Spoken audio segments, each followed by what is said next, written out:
So dashboards are one of the most useful tools within in Brightmetrics, at least in my opinion, because we can visually see what's happening to our caller experience, both from a real-time perspective and historical perspective. So I want to just do a quick overview of dashboards and give you two examples. One is a real-time dashboard and the other is a historical.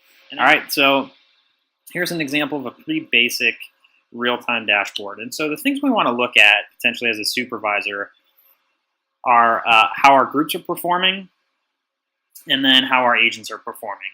So in this middle chart, we're looking at our group, at a particular group here, and we can see how many agents are logged in, how many are idle, how many are in release. You'll notice that this 2 is colored yellow, and we can set thresholds that change colors, right? So as things need your attention, we can turn it yellow or even red.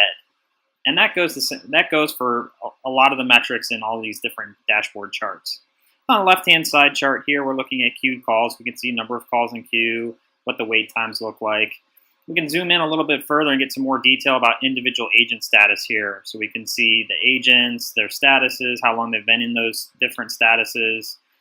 We can turn those statuses different colors based on whatever the status name is. And then here I'm also including some totals for the day so we can see what agent performance looks like real time. So before we get into creating dashboards, I want to jump into the historical. All right, and I want to show you how we can use these now to be a little bit more proactive in our approach. So one of my favorite things to ask call center supervisors is, what are your busiest days of the week and what are your busiest times? And a lot of times they don't know. It's kind of a guessing game, and this is where the power of Brightmetrics really comes into play. So in this first particular chart, we're looking we're looking at data that's transpired over the last 30 days, and I want to see what my busiest times are. So I'm going to take all the calls that have come in for the last 30 days and break it down by hour, right? So here we can see the 7 o'clock hour, call volume is pretty low. 8 o'clock is really where it starts to kick up. All right, and then things start to drop down here around 4, and then obviously 5, 6, and 7 o'clock. So we can get a snapshot of what our hourly call volume looks like over a period of time. Now we want to look at maybe what are our busiest days of the week.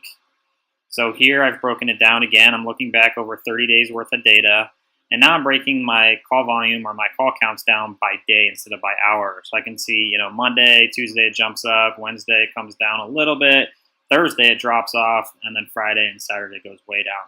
So this allows me to, looking at daily call counts and hourly call counts over a period of time, allows me to take a look at what my staffing levels need to be. Looking at this data allows us to be proactive in our approach so we can staff accordingly.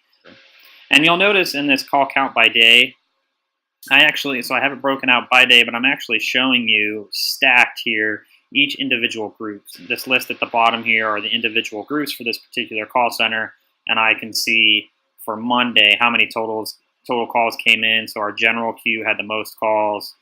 There's our rentals queue with 649, and so on. So you can change the way that data is viewed.